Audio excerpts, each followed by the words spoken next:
Malapit na po tayo magpasimula ng ating gawain. Last 2 minutes. Baka mataas. Anong ano yun? Subukan ko. Ang kasya.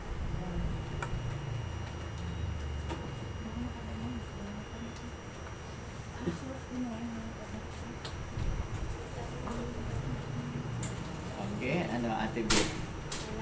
Hindi pa. Okay. Yung I take time. Mayroon ka pang makabagbag damdamin, Bet, yung mapapaiyak ka. 1 minuto. Mayroon ka pang 1 minuto.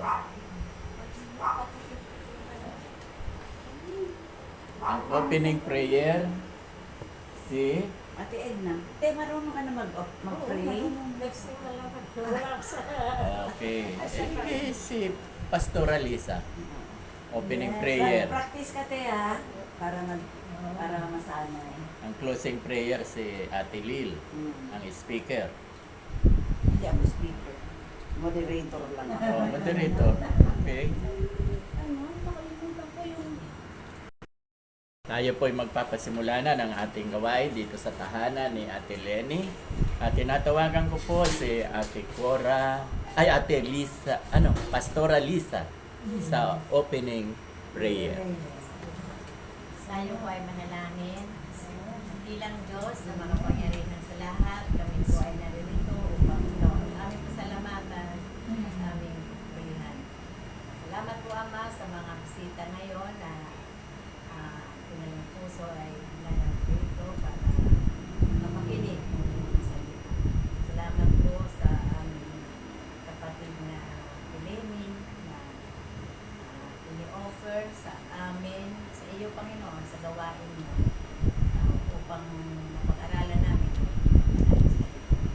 Salamat po, Panginoon, sa buhay niya na kahit sa edad niya yan, Panginoon, ay pinagamit mo pa rin sa inyo. Willing siya, Panginoon, na lingkod kami sa kanyang tahanan sa pamamagitan ng pagbabayos tayo, Panginoon. Salamat po sa aming pastor, Pastor San Miguel, at sa kanyang bahay, Panginoon, na walang sawang nagpupunta rito para magkaroon ng gawain sa bahay ng Panginoon. Salamat po sa bawat isa, Panginoon. Pangunahan mo po kami. Nawa po, Panginoon, ang iyong banal na espiritu ay nasa kalagitnaan namin sa oras na ito, God. At bigyan mo po ng karunungan at wisdom and knowledge sa bawat isa, Panginoon, lalong-lalo na ang mga tagapagsalita. Amen po. Ang aming samdalangin sa pangalan ni Jesus. Amen. Amen. Ngayon naman po ay makakarinig tayo ng isang tanging awit, walang iba, si Ate Beth. Sa susunod doon na yan sa Mandaluyong aawit.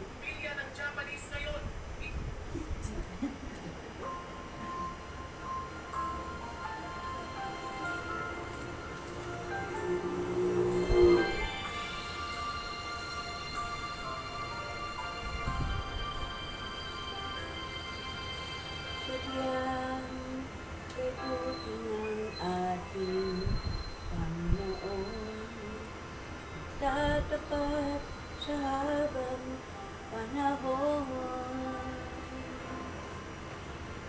Hanggang sa kabila ng aking kasungkulan, hidaya niya'y patuloy na laan.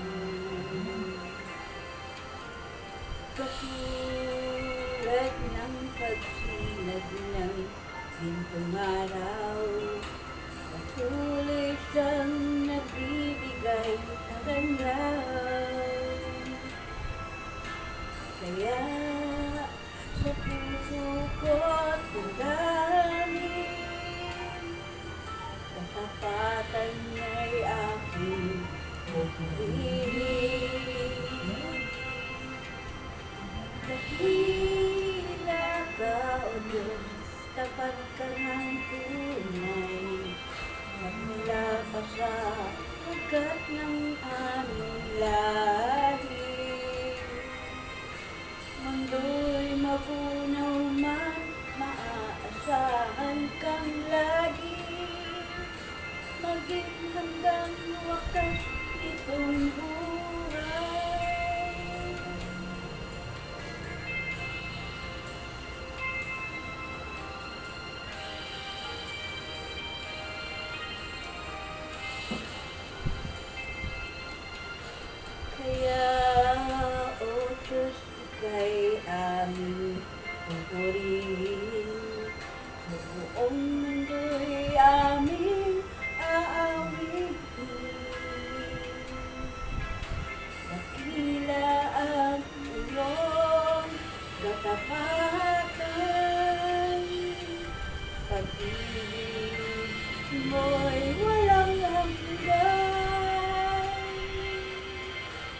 Dakila ka, O Diyos, tapat ka ng tunay. Magmula pa sa ugat ng aming lahit. Mundo'y magunaw man, maaasahan kang lagi. Bakit hanggang wakas nitong buhay?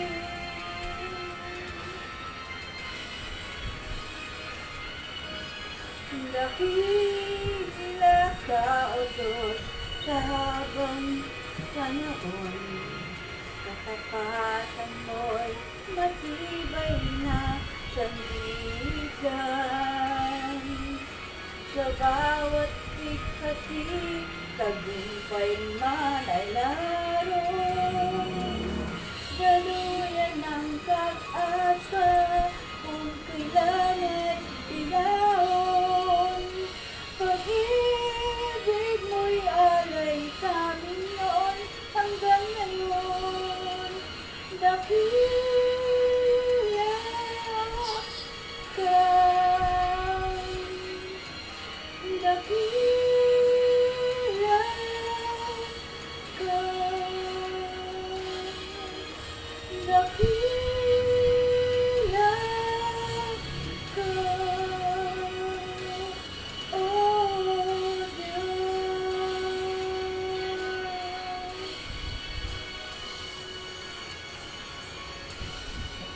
Amen. Ayan natin. Tunay ngang dakila ang ating Panginoon.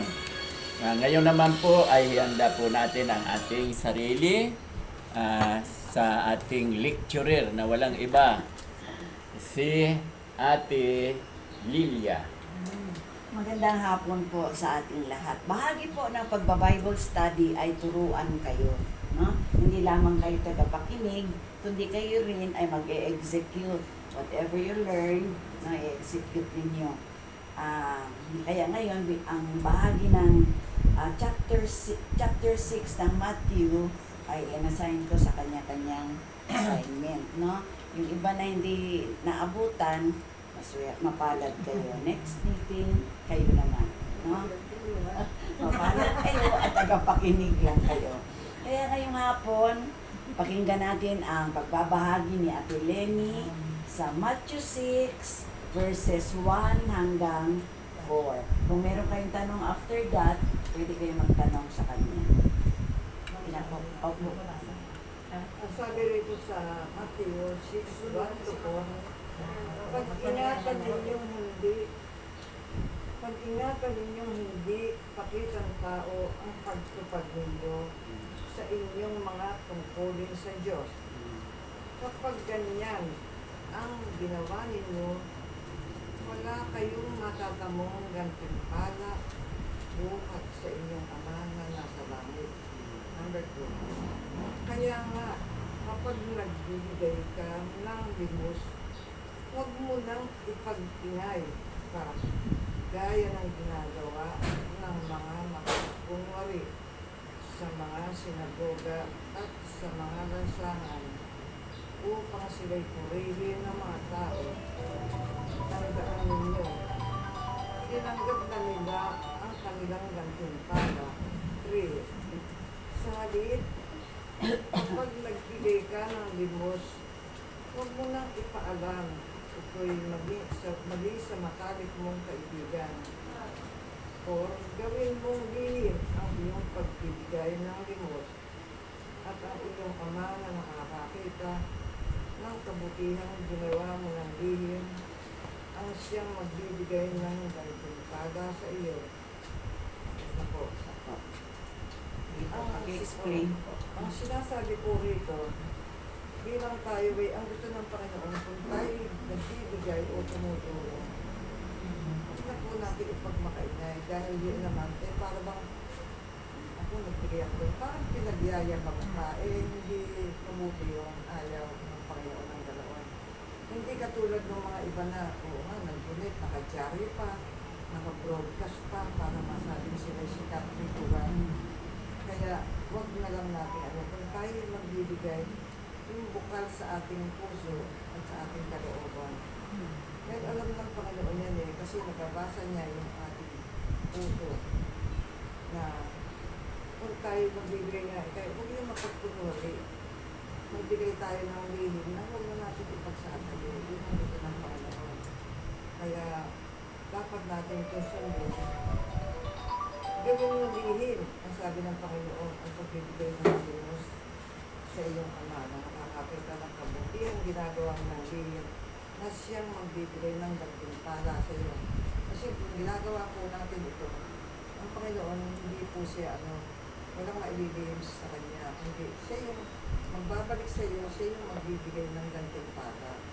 Kaya pakatandaan po natin kung tayo tumutulong sa ating kapwa, kung lang natin ipapangalaglakan pa, parang ipagyayabang pa.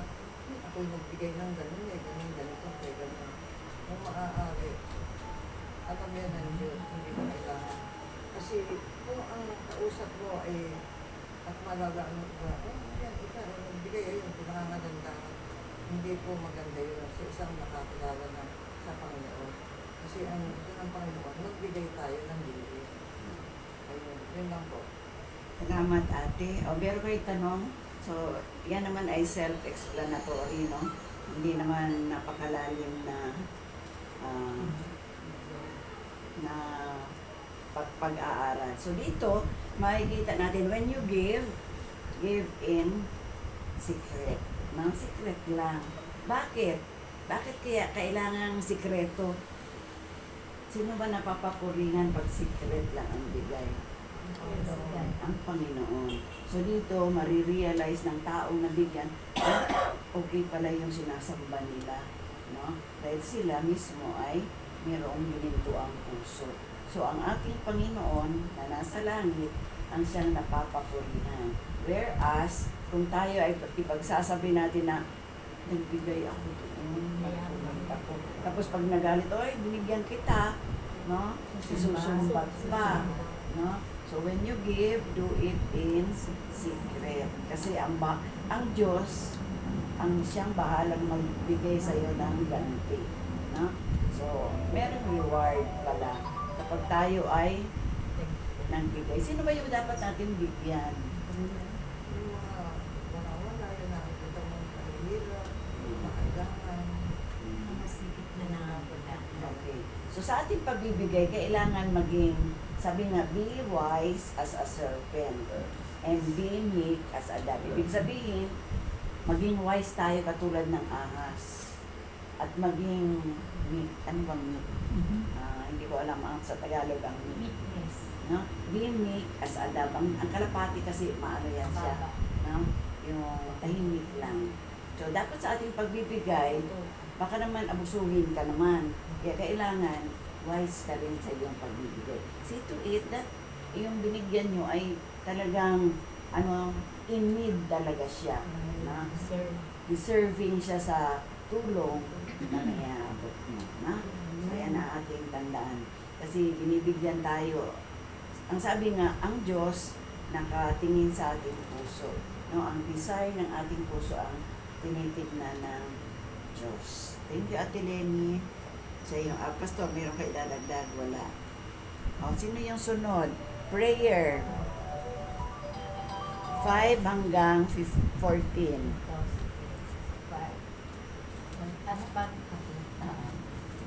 Pagka kayo ay nagsisidalangin, ay huwag kayong gaya ng mga mapagpainkabaw, sapagkat iniibig nila ang magsidalangin ng patayo sa mga sinagoga at sa mga likuang daan, upang sila ay mga kita ng mga tao. Katotohanan sinasabi ko sa inyo, tinanggap na nila ang sa kanila'y ganti. 6. Datapwat ikaw, pagka ikaw ay mananalangin, pumasok ka sa iyong silid, at kung mailapat mo na ang iyong pinto, ay manalangin ka sa iyong Ama na nasa lihim, at ang iyong Ama na nakikita sa lihim ay gagantihan ka. 7. At sa pananalangin ninyo ay huwag ninyong gamitin o walang kabuluhang paulit-ulit na gaya ng ginagawa ng mga hintil, sapagkat iniisip nila dahil sa kanilang maraming nagsasalita ay didigin sila. 8. Huwag na kayong magsigaya sa kanila, sapagkat talastas na ng inyong Ama ang mga bagay na inyong pinakailangan bago ninyo hingin sa Kanya. 9. Magsigalangin nga kayo ng ganito: Ama namin na nasa langit ka, sambahin nawa ang pangalan mo. 10. Dumating nawa ang kaharian mo, gawin nawa ang iyong kalooban, kung paano sa langit, gayon din naman sa lupa. 11. Ibigay mo sa amin ngayon ang aming kakanin sa araw-araw. 12. At ipatawad mo sa amin ang aming mga utang, gaya naman namin sa nagpatawad sa mga may utang sa amin. 13. At huwag mo kami ihatid sa tukso, kundi iligtas mo kami sa masama, sapagkat iyo ang kaharian at ang kapangyarihan at ang kaluwalhatian magpakailanman, siya nawa. 14. Sapagkat kung pinatawad na ninyo sa mga tao ang kanilang mga kasalanan, ay patatawarin naman kayo ng inyong Ama sa langit. 15. Datapwat kung hindi ninyo ipatawad sa mga tao ang kanilang mga kasalanan, ay hindi rin naman kayo patatawarin ng inyong Ama sa inyong mga kasalanan. Sige po, So, paliwanag kung ano okay. yung naintindihan Okay, nila. dito sa 5.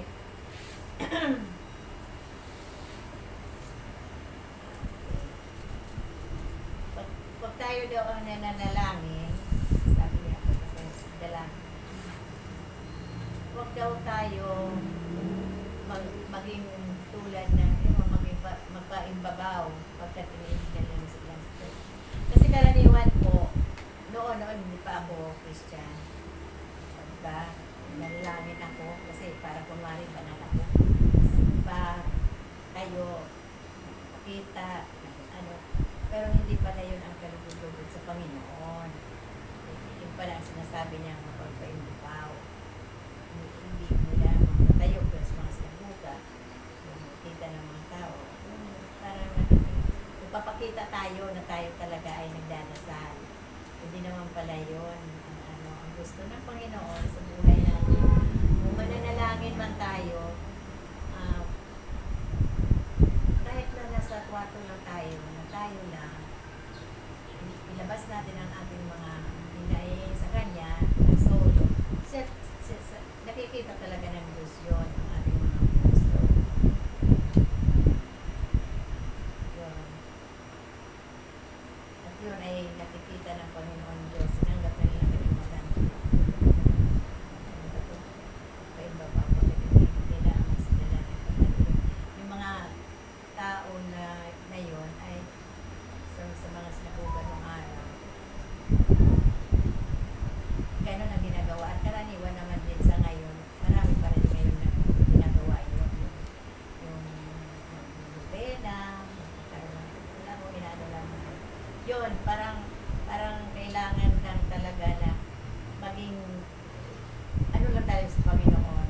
Kasi alam naman ng Diyos na yung mga hinaing natin, ng puso natin, binabasa ng Diyos. Kahit na hindi tayo magsalita ng marami, alam na ng Diyos yung ating kung ano yung nasa puso natin. Alam niya, basa niya talaga yung nasa puso natin. Kasi tinitingnan talaga ng Panginoon Diyos yung puso natin, yung intention natin na maninis tayo sa Kanya. So, sinabi na niya, okay, manalangin niyo, huwag ninyong gamitin ang mga walang mga kabuluhang pananalita. Yung marami na paulit-ulit na mga sinasabi natin, hindi rin yung pala kalugod-lugod sa Panginoon. Kahit na maliit lang, kahit na maigsi lang ang panalangin natin, ramdam na yung nararamdaman, alam na yun ng Diyos. Alam na yung kabuod ng ating pangangailangan. Kasi basang-basa na niya yung laman ng ating mga puso. Iba kasi pag nanalangin, ang haba, di ba? Memorize pa nga yung iba Mayroon talaga, oo. Kahit na kunti lang ang sabihin mo, ramdam na ng Diyos yun kung ano ang gusto mong mangyari. Panalangin natin. So, So, huwag daw tayo gumaya sa kanila. Dahil kasi talastas na ng Diyos Ama ang kailangan natin bago pa tayo maghingi. Yun. Kung humihingi tayo sa Panginoon, hindi pa natin hinihingi, alam na niya eh. Alam na niya yung kailangan natin. So, kunti lang ang salita. At ang ganito, ang panalangin daw ay Our Father who art in heaven, hallowed be thy name. Pupurihin natin, hindi na yung magsasalita pa tayo ng Ama namin sa dalay, hindi na. Ang ano ko sa aking panalangin, pinupuri ko siya, adoration, ba? Ina-adore ko siya. Tapos, confession and thanksgiving. Ina-adore natin, bakit tayo tumatawag sa Kanya. Pupurihin natin siya, anuhin natin siya, praise natin siya. Praise, taas natin siya. Siya ang Ama natin, di ba?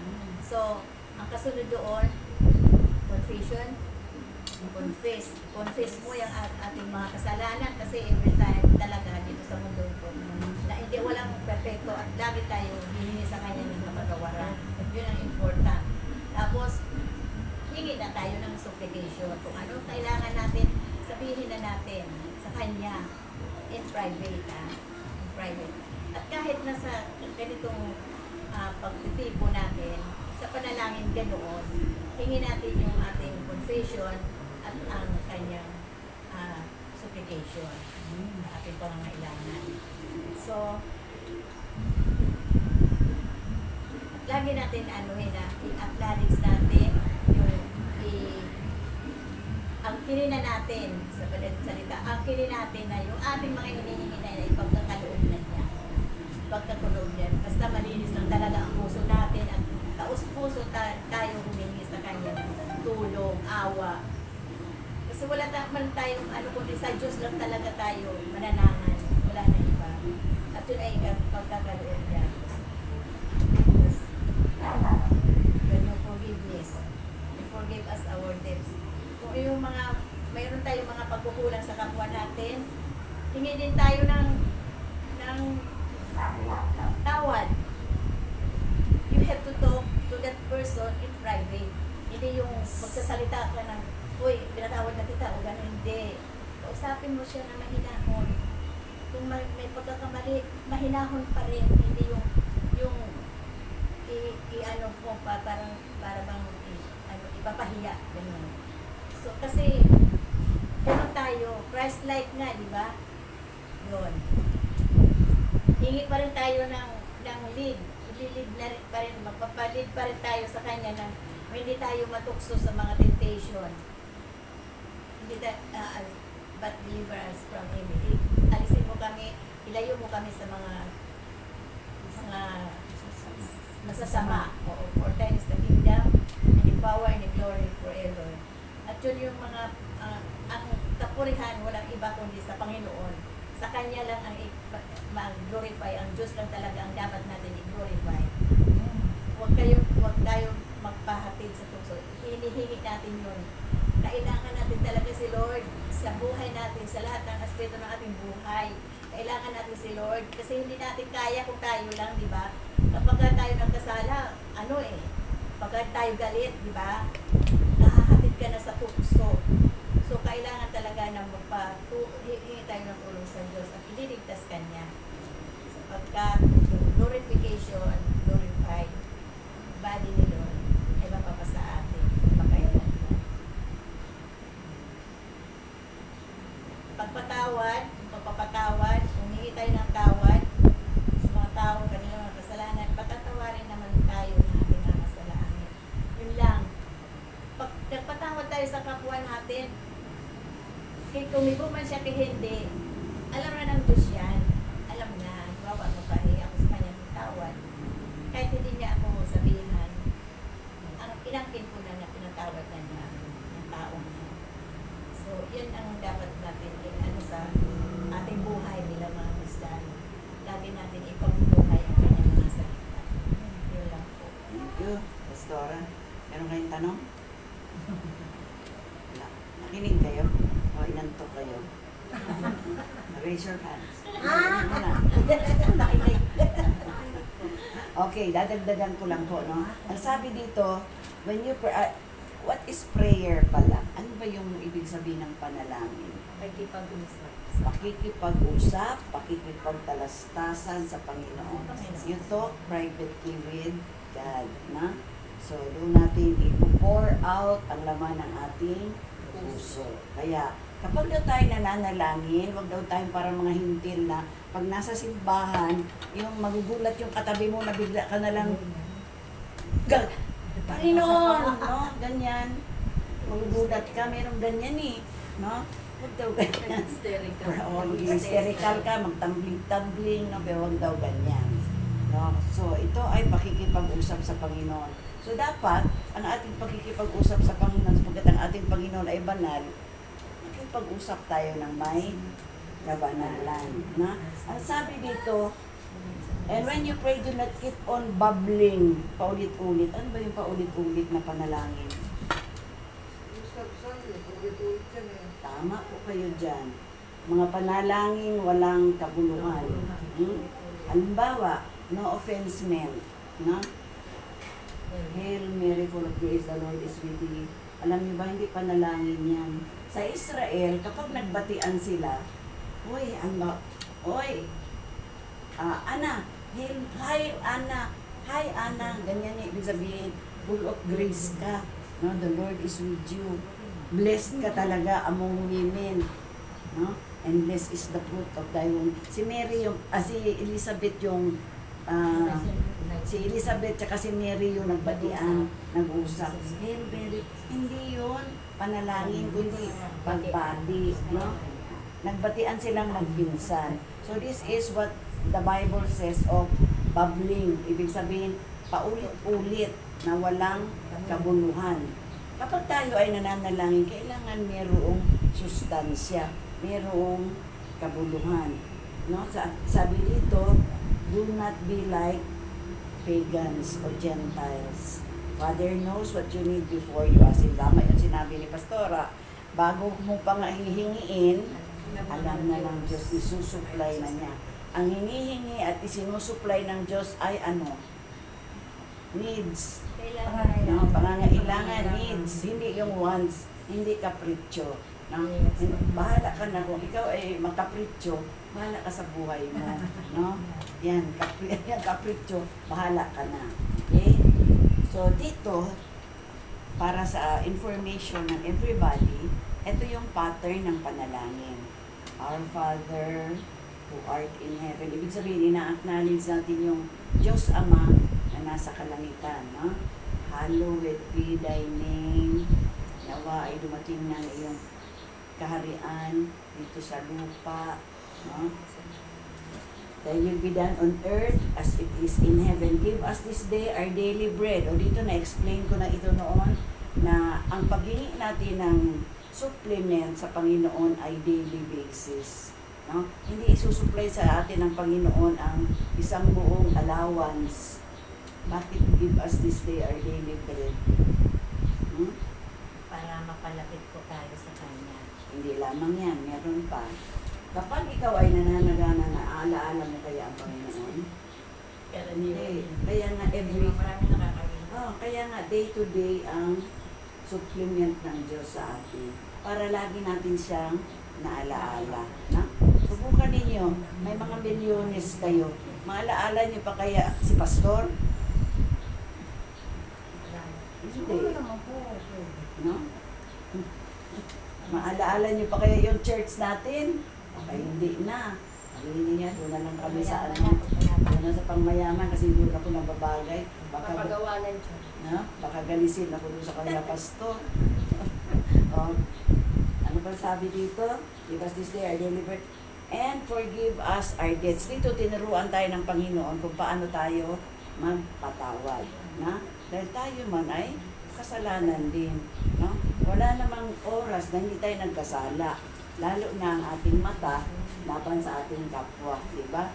Pag may dumaan na nakamelsi ang sword, si ang sword. Ang itim naman ng puyo ko. Di ba? Sa isip lang natin yun. O di, nagkasala na tayo.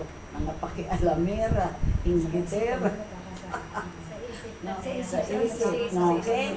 Okay, saan una, anong part ng ating katawan ang pumapasok una ang kasalanan? Sa dila. Mata. Sa mata. Sa Ito. mata. Ito ang window ng soul natin. Tandaan ninyo, mata. Kaya, kung gusto ninyong huwag kayong magkasala, lagi kayong nakapikit.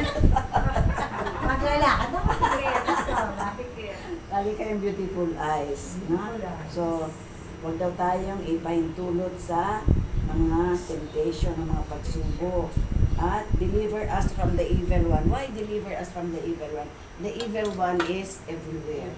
No? Sabi nga ni Job, sabi nga ng Panginoon doon sa kwento ni Job, saan ka nang galing? Tinanong niya yung si Satanas. Sabi niya, paroot pa rito. Ibig sabihin, he is also roaming around. No? Ikot-ikot lang yan siya dyan. Maring dito, nakikibagay-bagay din, baka nag-remember reverse. Talo kayo niyan. Ha? So, forgiveness, but you do not forgive me their sins, your Father. Kapag hindi daw tayo marunong magpatawad, lalo na yung tinatawag din ng mortal sin sa kapwa. No? Ay naku, bahala ka siya dyan. Hindi ko siya mapapatawad hang itaga mo sa bato, may pataga-taga pa. Itaga mo sa bato. Hindi ko siya mapapatawad. Pagkatapos ko siyang gawa ng kabutihan, ito pa ang igaganti niya. Example si Sarah. Ah. Hindi niya raw mapapatawad si BBE. Ay, ganoon din naman si BBM. Sa bahay din. Wala akong narinig yung BBE. Si Sarah lang. Oo, natin isa din dahil Sarah ako.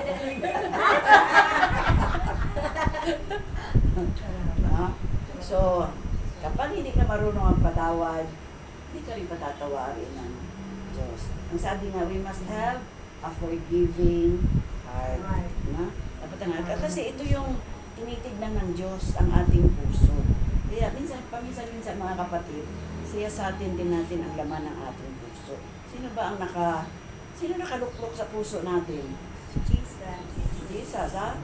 Murado. Daling sabihin yan, spell Jesus. Capital G. Capital. O nga pala, pag kayo nagpe-Facebook, yung God, capital letter yan. Yung Lord, capital letter. Yung Jesus, capital letter. Ha? Kasi Diyos na totoo yan. Pag nilagay ninyo small letter, hindi totoong Diyos yan. Tandaan ninyo. Diyos-Diyosan. Diyos-Diyosan lang yan. Okay? So, forgive. Kailangan nating magpatawad. Kasi, hindi rin tayo patatawarin ng Diyos kapag hindi tayo marunong magpatawad. Okay, next verse. Sa Mateo 6, verse 16 hanggang 18 po. Buksan po natin ang ating Biblia. Bukod dito, pagkat kayo nag-aayuno at huwag kayong gaya ng mga magpag-imbabaw na may mapapanglaw na mukha sapagkat kanilang pinagsasama ang mga mukha nila upang makita ng mga tao na sila'y nag-aayuno. Katotohanan sinasabi ko sa inyo, tinanggap na nila ang sa kanila'y ganti. 17 po, datapwat, ikaw sa pag-aayuno mo ay lamisan mo ang iyong mga ulo at hilamusan mo ang iyong mga mukha. 18, upang huwag kayong makita ng mga tao na ikaw ay nag-aayuno, kundi ng ama mo na nasa lihim, at ang mga ama mo na nakakakita sa lihim ay gagantihan ka. Oh. Sabi nga po dito sa verse 16 hanggang 18,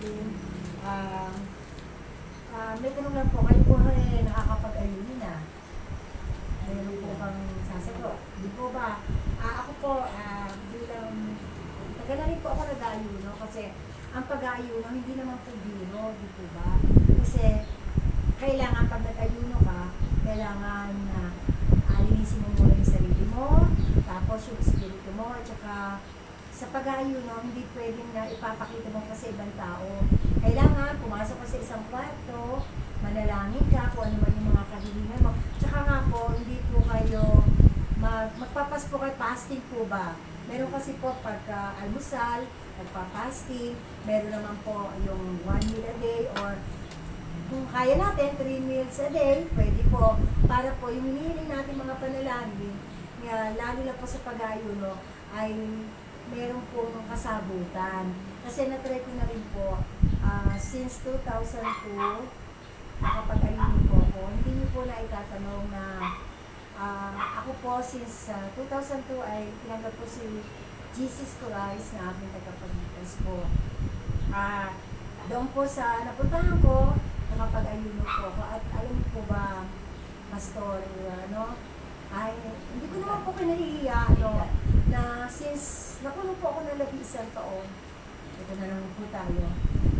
Sa 11 taon po yun, naranasan ko yung lumayo sa pamilya, lumayo sa mga anak ko. Napakasakit po kasi dahil lang po sa isang garantor. Kasi po ako mapagkaibigan eh. Kaya minsan po, iniiwasan ko makipagkaibigan kasi doon po ako naluloko eh. Doon sa pakikipagkaibigan. Nagalan ko ako na 150,000 ako po yun. Ako po yung nagdanas ng 11 taon. Sipin nyo, nawalay ako sa mga anak ko. Pinakuin ako ng mga anak ko, ng mga kapatid ko sa Amerika. Naakala ko yung nakatapos ako. Pero, nung napasok po ako, nagpapasalamat ako dahil nakakilala po ako sa Panginoon. Hindi ako naranasan kung paano makipag-usap sa Panginoon ng one-on-one. Nag-ayuno po ako. Sa pag-aayuno ko po, Pastor, alam nyo, hindi ko dinanais, nakalala po ako. Opo, dahil sa pag-aayuno ko, talagang sinikap ko, nahihiling ko sa Panginoon na naglalapit ng Pasko, makasama ko yung anak ko. Alam niyo ba, natuwa ako, hindi ko alam. Tinawag po ako sa document, sabi niya, Corazon Soriano, malaya ka na. Para akong nakatuntong sa saan po. Medyo ako nakatuntong sa lupa na lumalakad ako na para bang ang feel ko, galing po ako sa sakit noon eh. Ang feel ko parang wala akong laman na putok. Maligaya ako. Yun po yung talagang hiling ko. Dapat nga po sa atin, kung kakayanin po natin, ang pag-aayuno po talaga naman talagang mayroong katubunan. At saka, hindi po natin dapat ipakita sa tao na talagang nag-aayon. Ako po, kung tutuusin po sa isang brigada namin, 100 kami na tao. Ano po yun, yung kama-kama po kami, may sa taas meron. Pero ako po, gumigising po ako ng 1 o'clock, ng madaling araw. Pinakausap ko po ang Panginoon. Sabi ko, Lord, alam mo, kahilingan ko, alam mo na hindi ko po kasalanan na napunta ko, pero nagpapasalamat din po ako dahil natuto po ako manalangin, natuto po ako makipag-one-on-one sa inyo, natuto po ako na lahat ng mga kasalanan ko, ibinigay ko talaga sa Kanya. Kaya mga kapatid, hindi ko po kinahihiyan na nakulong ako eh. Dahil doon sa pagkakakulong ko, nakakilala ako sa Panginoon, natuto po ako manalangin, nakipag-usap ako ng one-on-one sa Panginoon, at lahat ng mga panalangin ko, sinagot ni Lord. Ngayon po, okay na po kami mga anak ko, mga kapatid ko, okay na rin po kami, dahil nga po, sabi nga po, kapit lang tayo sa Panginoon, ano man itong mga dala-dala natin, burden, kasi hindi naman po tayo, hindi po tayo perfect, dahil lagi-lagi po tayo may mga, andyan po yung mga sa paligid natin yung mga makamundong naman, yung mga tukso, temptation, pero sabi nga po, pag tayo ay matuwid at lumalapit sa Panginoon, iniiwas tayo ng Panginoon sa lahat ng mga bagay na nasa paligid natin. Kaya mga kapatid, hinihiling ko, sana po makayanan natin mag-ayuno dahil sa pag-aayuno ko, alam niyo po ba talaga nakalaya ako. Yung po talaga ang hiling ko sa Panginoon. Kaya, sa pag-aayuno po natin, sabi nga po dito na nakikita naman ng Panginoon yung pag-aayuno natin eh. Ang Panginoon lang at tayo ang nakakakita sa bawat isa ang Panginoon. Kaya, ang pag-aayuno po talaga ay dapat natin gawin. Kasi, lahat ng hilingin natin, na talagang tapat tayo mag-ayuno. Hindi lang sa pag-aayuno dahil pinapakita mo sa ibang tao na, ay ako nag-aayuno. Hindi po dapat. Kailangan hindi nila alam. Kung isang beses hindi nyo kaya ng buong isang araw, pwede naman po isang meal, sa umaga, sa tanghali o sa gabi. Kaya nagpapasalamat po ako dahil nakakilala po ako sa Panginoon ng year 2002. At hanggang ngayon po, bagamat hindi naman po tayo laging masimple-simple po. Minsan ups and down. Kaya, pero nananatili pa rin ako sa Panginoon. Kaya, papasalamat din po ako kay Pastor Edgar. Hindi lamang po sa kanya, kay Ate Lily, sa inyo, na sana tinanggap ako ng mga kaibigan ko dati. Dahil alam naman nila na hindi ako ganun. Hindi po ba? Nagpapasalamat din po ako sa mag-asawang Benji. Kasi po, kaya po, kasi kriminal yun eh, di ba?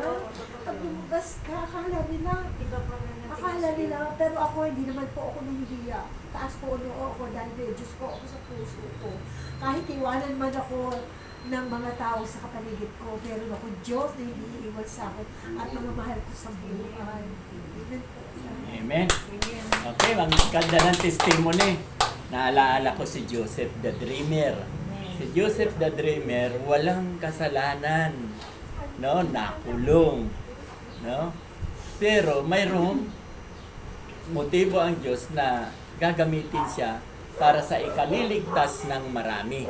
Kasi siya ang magaling na manager, nakapag-ipon siya sa oras ng pag-ani, nag-ipon siya dahil 7 taon din na taggutom, nakahanda siya. So, yun ang kay Joseph. At ito naman si, nakita ko, bagamat biblical po kasi, mababasa natin sa Biblia, kaya lesson kay Ate Cora at yung iba pa, makinig. Wag na wag daw po tayong magagarantor. Kasi kasalanan, nasa Bible po yan. Wag na wag tayo magagarantor dahil ikaw talaga ang mananagot. Kaya siya, maganda na nakulong siya, hindi siya nagsisisi, hindi siya naghihinayang dahil doon siya nakakilala. Yun ang mahalaga eh. Kasi once na makakilala ka, anytime na mamatay ka, sa langit ang tungo mo. Payag ka ba nun? Opo. Oh, Yes po. diba? So, narinig ko kasi kanina si si Pastor Alisa. Tama ba yung sinabi mo kanina ng pandinig ko na walang perfecto? Naalaala! Nag-timing lang. Pinadala ko pa sa inyo. Pinadala ko pa. Dahil pag hindi tayo perfecto, hindi tayo sa langit. Yung pagka-perfecto natin, siya ang may gawa. Naik-correct agad si Ate Cora. Ay, Ate Liz. Pero okay lang yan. Okay, nasanay kayo sa ganun. Kasi yan ang totoo. Na noon pa, yan ang itinuturo. Walang perfectong tao. Tama, di ba? Hindi kawawa tayong lahat. Sa impyerno tayong lahat. Kaya lang, si Jesus ang nagpapaging perfecto sa atin. Inako niya ang kasalanan, wala ka ng kasalanan. Di ba? Okay, yun lang, dinagdag ko. Dahil naaantok na ako. Kailan tayo naging perfecto? Sagot. Tinanggap natin si Jesus bilang Panginoon at tagapagligtas. Amen! No, tinanggap natin. Baka mamaya isipin ninyo, hindi ko pa tinatanggap, perfecto pala po sabi ni Pastor. The moment that you receive Christ as your Lord and Savior, yun lang yung pagkakataon na ikaw ay magiging, pinapaging perfect. Na? Pinapaging banal, tama yan. Pinapaging banal. Okay. Ang talakayan natin ay tungkol sa fasting o pag-aayuno. O anong ibig sabihin ng fasting? Natalakay ko na yan sa inyo way back 2 weeks ago. Last 12 minutes Ay, 2 minutes na lang ba? O sige, o, dito na lang. Yung sa susunod na yung ko. Oo, iba. Sa susunod Kaya na mapalad yung mga merong assignment. Ay, hindi natawag. Oo. Eh, ang ganda naman kasi ng testimony ng dalawa sa kasi Ate Lene. Sakto na, no? Ano? Ano ibig sabihin ng fasting? Pag-ayun, no? Tama, English, Tagalog. Ano? Pagliban ng pagkakas. Ano ang layunin no? Bakit tayo nagfa-fast? Kasi para po sa akin, in-apply ko na yan eh. Yung fasting, yung spiritual na buhay ko at saka yung physical. Yung physical, yun, natutunan ko ha. Narinig ko lang din yun. Pero, totoo. na ang ating katawang lupa ay kailangan din natin ng magutom. Halimbawa, hindi lang naman physical maraming tayong dapat na ipag-ayuno. Gaya ng cellphone. Kailangan hindi tayo gumamit ng cellphone sa isang araw o kung ilang araw. Dahil andyan din ang tukso so temptation sa cellphone. Ating physical naman, kailangan gutumin. Gutumin natin ang sarili natin para maging malinis. Kaya yung iba na pinapractice nila yung kanilang pag-fasting, wala silang sakit, wala silang karamdaman, nalilinis kasi. Yung mga ina-intake natin sa ating katawan, may mga toxin na pumapasok. So, kailangan natin mag-ayuno. Kahit sa ospital po, minsan yung mga uoperahan, di ba? Pinagpapasting Okay. nila Tama. para malinis ang katawan. So, sa spiritual naman, spiritual talaga yun di ba? Yung pagpapasting, tayo ay makalapit ng husto sa ating Panginoon. Yun ang sa atin. Okay, ang purpose ng fasting is to strengthen our spirit. Amen. Para palakasin natin yung ating espiritu, no? Kasi the spirit is willing but the body is weak, no? Kaya kailangan merong magandang ugnayan ang espiritu natin sa espiritu ng Diyos, no? Para palakasin ang ating espiritu. So, pinapractice natin yan. Wala nang ibang reason kundi to strengthen. Ang sabi ng iba, para nga daw for operation purposes, for cleansing, but the main reason is to strengthen our faith, to strengthen our spirit. Ha? Para palakasin ang ating espiritu. Para lagi natin nasasaulo na tayo ay pinapapaging banal ng Diyos dahil kahit nagaano kaputi, ganito makabusilak ang ating ganito. Pag may, yan puti na yan, pag may kaprasong tuldok yan, hindi ka na pwedeng pumunta sa makarating sa langit. Ito ang puti. Ito pala puti. Kapag may mumo ito, ng tinapay, no? Kapag may konting tuldok lang ng dumi, hindi na tayo makakapasok sa langit. Kailangan pure na white talaga. Kaya tayo, the moment na ma-separate, sa atin namin, di ba pa ulit-ulit kung ini-example, ang katawan natin ay kinocompose ng body, Spirit and soul. spirit and soul. Spirit. Kung tayo man ay nagkakasala, kung tayo ay ligtas na, takipag-isa na tayo kay Kristo, ang nagkakasala na lang sa atin yung katawan. Na? Ang ating ang espiritu babalik sa Diyos dahil sa Kanya yun. Ang ating kaluluwa, intact na yan. Ibig sabihin, the moment that you receive Jesus as your Lord and Savior, siniselyuhan na yan ng Diyos para hindi na tayo mating. Ito na lang. Kasi ito wala naman itong kabuluhan. Tinataka na. Kaya yung ang ating kaluluwa, may tatak na yan. Anong tatak? Jesus na yun. No? May tatak na ni Jesus yan. Hindi ka na mawawala. Kaya hindi na tayo magsisway to the left or to the right. Diretso na. No? So, sealed na yan. The moment na humiwalay ang espiritu at kaluluwa sa ating katawan, wala na itong silbi. Babalik na yan doon sa lupa. So, bakit nyo pa iiyakan? Kung ang inyong departed one ay nasa Panginoon, magbunyi. Amen. Kaya example dyan, ang example. May rancho ka. May mga baka kayo. Ano ang ginagawa sa baka para malaman pag-aari nyo? Pinatatakan. Yes. Kung halimbawa, ito, ano apelyido na kalimutan? Mortiga. Ortega. Mrs. Mortiga. M yan. Kahit nakawin yan at burahin yan, kanino pa rin yan? Sa akin. Yes! Kaya, Sa akin. basahin nyo sa Efeso 1:13. Basahin nyo, sino? Efeso chapter 1:13. Ikaw, sa'yo pa rin talaga. Ngayon, si Kristo, tinatakan tayo. 1:13. Ephesians. Pinatakan tayo ni Kristo. Sealed na Kanyang talaga. banal na Diyos. Sabihan Letter G, nilagay dyan. Kaya kahit burahin yan, nakawin ako, kanya pa rin ako. Hanggat Peso, 1. Peso, mahina na magbasa, Ay. maghanap pa. Next meeting, Bible reading tayo ha. Peso 1. Oo, Bible talaga. Hanapin